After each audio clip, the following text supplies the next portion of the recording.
নমস্কার। ঠাকুর শ্রী শ্রী রামকৃষ্ণ পরমহংসদেব এবং মা শারদার চরণে আমার সশ্রদ্ধ প্রণাম জানিয়ে ভিডিওটা শুরু করছি। আপনার ঘরে কি অনেক দেবদেবীর মূর্তি আছে, কিংবা আপনি যখন মা কালীর দিকে তাকান তখন আপনার মনে একটা হয়তো সাহস যোগায়। আপনি মনে করেন সমস্ত বিপদ থেকে রক্ষা করবেন এই মা। আবার যখন শ্রীকৃষ্ণের দিকে তাকান তখন আপনার হৃদয় আনন্দে ভরে ওঠে। মনে হয় এই তো, একেই সব মনের কথা বলা যায়। যে কথা কারুকে বলা যায় না সে কথা এর সামনে দাঁড়িয়ে বলা যায়।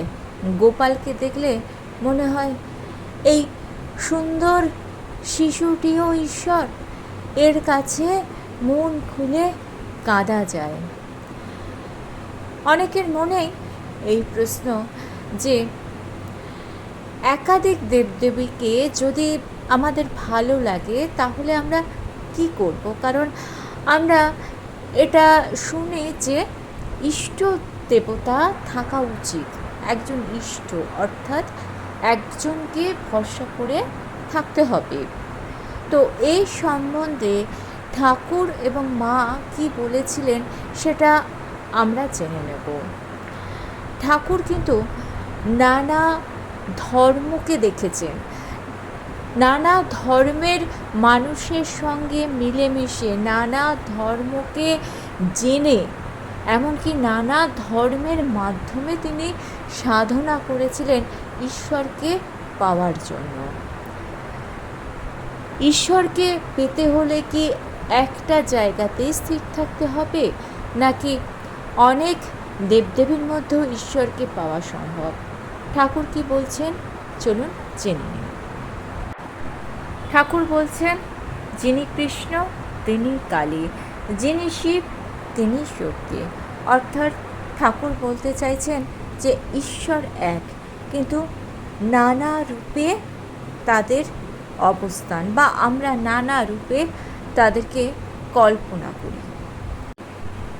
কেউ মাকে ভালোবাসে তাই সে কালীকে ভালোবাসে, কেউ প্রেমকে ভালোবাসে তাই সে শ্রীকৃষ্ণকে ভালোবাসে, আবার কেউ বাৎসল্য রসে ভরপুর হয়ে থাকে তাই তারা গোপালকে ভালোবাসে।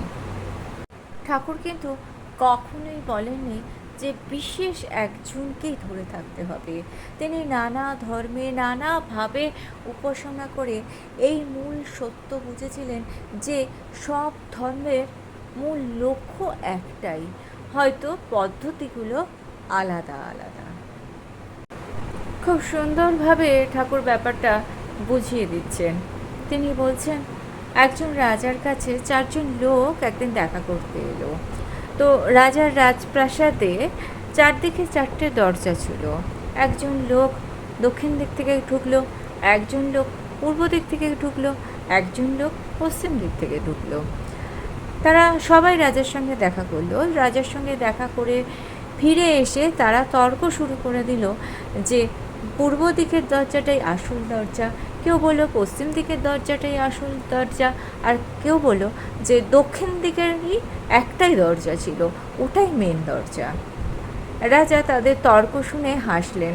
তিনি বললেন যে 4টে দরজা ছিল, আপনারা সবাই আমার কাছেই এসে পৌঁছেছেন, অর্থাৎ যে কোনো দরজা দিয়ে এলেই আপনারা আমার কাছে পৌঁছতে পারবেন। ঠাকুর বলছেন ঈশ্বরের ক্ষেত্রেও কিন্তু তাই, পদ্ধতিগুলো আলাদা। তাই যে ধর্মই হোক সব ধর্মের লক্ষ্য কিন্তু একই, অর্থাৎ ঈশ্বরকে লাভ করা, ঈশ্বরের উপাসনা করা, ঈশ্বরকে অনুভব করা। সেই জন্যই কেউ কালী বলছেন, কেউ কৃষ্ণ বলছেন, কেউ শিব বলছেন, কিন্তু শেষ পর্যন্ত সেই পরম সত্যের কাছেই যাচ্ছেন। ঠাকুরের বিশেষ একটি উপদেশ ছিল। তিনি বলতেন যে সবাইকে নমস্কার করবে কিন্তু প্রাণ ঢেলে দেবে একজনকে, অর্থাৎ বিশেষ একজনকে নির্বাচন করে তাকে অনুসরণ করে চলবে। কারণ মানুষের মন খুব চঞ্চল। আজকে এই দেবতা, কালকে আরেকজন দেবতা, পরশুদিন আরেকজন দেবতার ওপর তার মন দিতে তিনি শুরু করেন। এর ফলে কি হয়, মনের অস্থিরতা তৈরি হয়। কিন্তু একজন দেবতাকে যদি স্থির করে নিয়ে সেই দেবতাকেই অনুসরণ করা হয়, তার প্রতি বিশ্বাস রাখা হয়, তাহলে আমাদের মন অনেকটা বেশি স্থির হয়, মন শক্তি পায় বেশি। একটি যুবক একদিন একটি আম বাগানে ঢুকলো। বিভিন্ন জাতের আম সেখানে রয়েছে। সে আমের বীজ খুঁজতে বাগানে গিয়েছিল। সে প্রথমে একটা আম গাছ দেখলো, তার আমটা দেখলো। তারপর তার মনে হলো যাই আর কটা আম গাছ দেখি। এরকম ঘুরে ঘুরে ঘুরে ঘুরে অনেকগুলো আম গাছ সে দেখলো, কিন্তু কোনো আমই তার পছন্দ হলো না। আরেকটি যুবক সেই একই কাজ করতে, অর্থাৎ আমের বীজ খুঁজতে ওই বাগানে ঢুকলো। সে বিশেষ একটা গাছকে নির্বাচন করলো, পছন্দ করলো, তার বীজ নিয়ে এলো। সেই বীজ নিয়ে এসে সে অন্য জায়গায় সেই আমের বীজ রোপণ করলো এবং তার গাছে খুব সুন্দর ফল হলো। ঠাকুর বলতেন যে সাধনাও ঠিক এই রকমই। সব ধর্মকে, সব পদ্ধতিতে সম্মান করো, কিন্তু একটা পথ ধরে গভীরে যাও, তাহলেই ভক্তি দৃঢ় হবে। ঠাকুর ধর্ম নিয়ে কলহ বিবাদ একদম পছন্দ করতেন না। তিনি বলতেন সবার ধর্মকে সম্মান করো, নিজের ধর্মকে যেরকমভাবে ভালোবাসবে, সম্মান করবে, তেমনি অন্যের ধর্মের প্রতিও তোমার যেন ঠিক সেরকমই সম্মান থাকে। কেউ দেখবেন শিব ভক্ত হয়ে কৃষ্ণ ভক্তদের সমালোচনা করেন, কেউ আবার কৃষ্ণ ভক্ত হয়ে শক্তির ভক্তদের, অর্থাৎ মা কালীর ভক্তদের সমালোচনা করেন। ঠাকুর বলতেন এই রকম করলে ভক্তি নষ্ট হয়ে যায়, কারণ অহংকার মানুষকে ঈশ্বরের থেকে দূরে নিয়ে যায়। একদিন এক বাগানে, যেখানে অনেক ফুল ছিল, সেখানে বাগানের ফুলেদের মধ্যে ঝগড়া শুরু হলো। গোলাপ বলল আমি সব থেকে বেশি সুন্দর, আর এই কারণেই বাগানের এত সৌন্দর্য। জুঁই বলল মোটেই নয়, আমার গন্ধ এত সুন্দর, এই জন্য এই বাগানের সৌন্দর্য এত বেশি। তখন মালি এসে বলল তোমরা ঝগড়া করছো কেন? তোমরা জানো না যে তোমাদের সকলের সৌন্দর্য, তোমাদের সকলের গন্ধেই এই বাগানের এত সৌন্দর্য। ঈশ্বরের রাজত্বও তাই, নানা রূপ, নানা গন্ধ, নানা মত, নানা পথ, সব মিলেই তার এই সুন্দর জগৎ। এখন প্রশ্ন হলো আমরা ইষ্ট দেবতা রূপে কাকে গ্রহণ করব? ঠাকুর বলতেন যে রূপের প্রতি মানুষের স্বাভাবিক প্রেম জাগে, সেই দেবতাকে আমাদের ইষ্ট দেবতা রূপে গ্রহণ করা উচিত। কারণ ভক্তি জোর করে হয় না, ভালোবাসা যেখানে স্বতঃস্ফূর্ত, সেখানেই ঈশ্বর লাভ সহজ হয়। ঠাকুর একটি উপমা দিয়ে বলছেন যে একটা মেলায় অনেক ভিড় ছিল, আর একটা বাচ্চা সেই ভিড়ে হারিয়ে গিয়েছিল। নানান রকম লোকেদের সে দেখছে, নানা মহিলাকে সে দেখছে, কিন্তু কারোর কাছে সে যাচ্ছে না। অনেকক্ষণ পরে খুঁজতে খুঁজতে ভিড়ের মধ্যে সে তার মাকে দেখতে পেল। মাকে দেখতে পেয়েই ছুটতে চলে গেল মায়ের কাছে। ঈশ্বরের ক্ষেত্রেও তাই, যাকে দেখে তোমার মনে স্নিগ্ধতা তৈরি হয়, যাকে দেখলে তোমার চোখে জল আসে, যাকে দেখলে মনে হয় যে সে তোমার নিজের, যাকে দেখলে তোমার নিজের মনের কথা তাকে খুলে বলতে ইচ্ছে করে, তাকেই তুমি ইষ্ট দেবতা করো। ঠাকুরের সর্বশ্রেষ্ঠ বাণী যত মত তত পথ। এর মানে হলো যে পথেই আপনি যান না কেন, আপনার মন যদি আন্তরিক থাকে, আন্তরিকতা দিয়ে যে পথ আপনি বেছে নেবেন, সেই পথেই আপনি আপনার ইষ্টকে খুঁজে পাবেন। একটা সুন্দর উপমা ঠাকুর দিচ্ছেন। ঠাকুর বলছেন পাহাড় থেকে একটা নদী বয়ে এলো। সেই নদী বিভিন্ন পথে ভাগ হয়ে গেল। কোনোটা গেল সমতলের দিকে, কোনোটা গেল পাহাড়ের দিকে, কোনোটা গেল গ্রামের দিকে, কোনোটা গেল জঙ্গলের দিকে। এবার তাদের মধ্যে সকলের মধ্যে তর্ক বিতর্ক শুরু হলো। সকলেই বলতে লাগলো যে আমার পথটাই সব থেকে শ্রেষ্ঠ পথ। কিন্তু চলতে চলতে একদিন তারা সমুদ্রে এসে মিশল। তখন সবার পথই এক হয়ে গেল। ঠাকুর বলতেন মানুষও নানা ধর্ম, নানা পথ, নানা দেবতা, সবাইকে নিয়ে নানান মত অনুযায়ী চললেও সব শেষে সেই একই পরমাত্মার সঙ্গে মিলিত হন। ঠাকুর বলতেন ব্যাকুলতা হলেই তাকে পাওয়া যায়। তুমি কালী বলো বা শিব বলো বা কৃষ্ণ বলো বা হনুমানজি বলো, যাই বলো, যদি তোমার ডাকের মধ্যে আন্তরিকতা থাকে তাহলেই তাকে লাভ করা যায়। ঠাকুর বলতেন ঈশ্বর মনের ভাষা বোঝেন, মুখের ভাষা নয়, মনের ভাষায় তার কাছে পৌঁছে যায়। তাই কোন মন্ত্র বড়, কোন দেবতা বড়, এগুলো নিয়ে তর্ক করে কোনো লাভ নেই। মনের আন্তরিকতাই হচ্ছে আসল।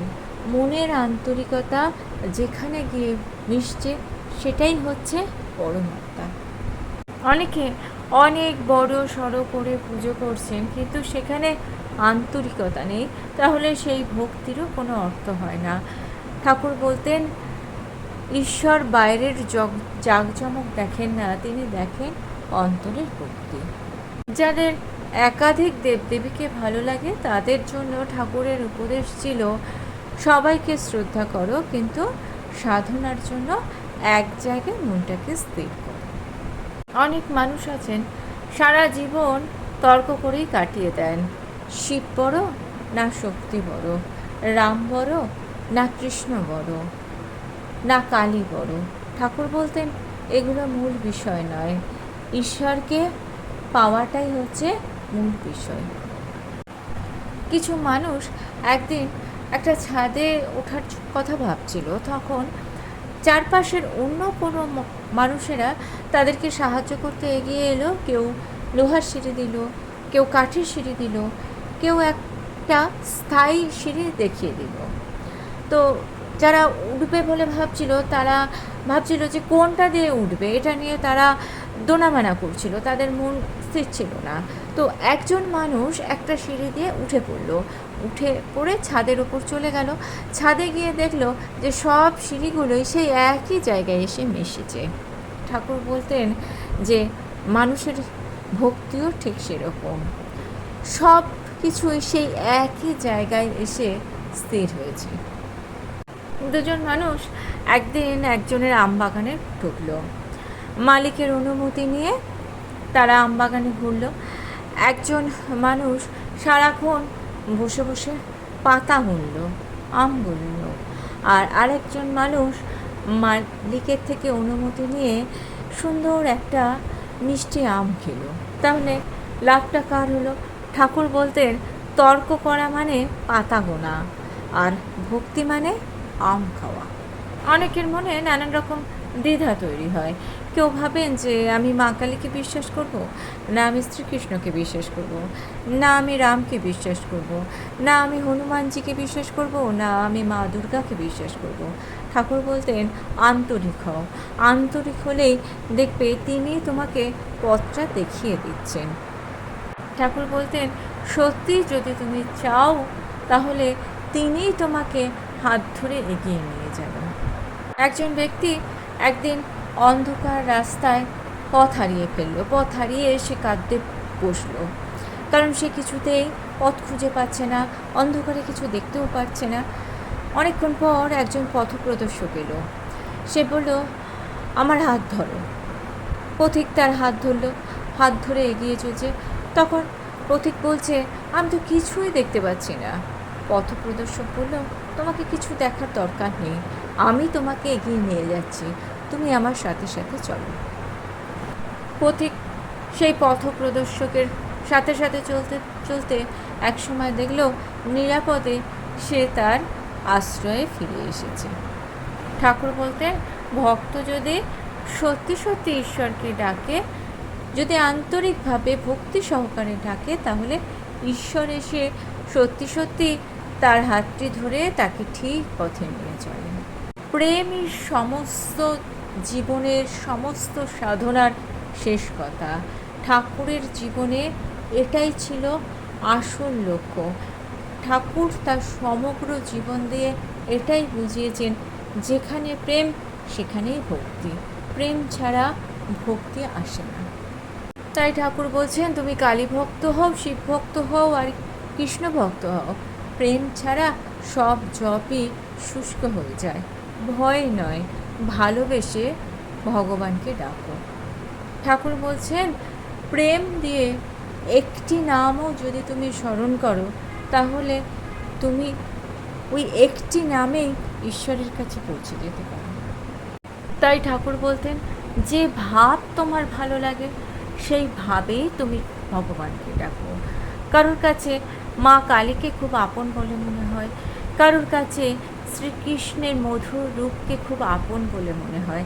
এক একজন মানুষের মন এক এক রকম। যে ভাবে যে আপ্লুত হয় সেই ভাবেই সে নিজেকে ভাসিয়ে দিতে পারে। আর যদি নিজেকে প্রেমের সাথে তার সঙ্গে ভাসিয়ে দিতে পারে, তাহলে সেই একই ঈশ্বর লাভ সে করতে পারবে। যে কৃষ্ণ সেই কালী, আসলে একই শক্তি, নাম ভিন্ন ভিন্ন। ঠাকুর বলতেন, কখনো নিজেকে জোর করে বদলাতে যেও না। যে রূপে তোমার মন আনন্দ পায় সেই রূপেই তুমি ঈশ্বরকে ডাকো। ঠাকুরের সব থেকে বড় শিক্ষা জীবের মধ্যেই শিক্ষা খুঁজে পাওয়া। আপনি কালীকে ভালোবাসুন, কৃষ্ণকে ভালোবাসুন, গোপালকে ভালোবাসুন আর মা দুর্গাকে ভালোবাসুন। আপনি যদি মানুষকে না ভালোবাসেন, আপনি যদি প্রকৃতির তৈরি জীবজন্তুকে না ভালোবাসেন, তাহলে আপনি কোনোদিনই ঈশ্বরের কাছে পৌঁছতে পারবেন না। কারণ ঠাকুর শ্রী শ্রী রামকৃষ্ণ পরমহংসদেবের মূল কথাই ছিল প্রেম। প্রেমের দৃষ্টিতে এই জগৎকে যদি আপনি দেখেন, তাহলে খুব সহজেই ঈশ্বরের কাছে আপনি পৌঁছে যেতে পারবেন। ভিডিওটা ভালো লেগে থাকলে চ্যানেলটাকে সাবস্ক্রাইব করে নিয়ে পাশে থাকা বেল আইকনটা প্রেস করে দিয়ে অল অপশনটা ক্লিক করে দেবেন। তাহলে যখনই নতুন কোনো ভিডিও আপলোড করব তার নোটিফিকেশন আপনাদের কাছে পৌঁছে যায়। ঠাকুর ও মায়ের চরণে প্রণাম জানিয়ে আজকে এই পর্যন্তই। থ্যাঙ্কস।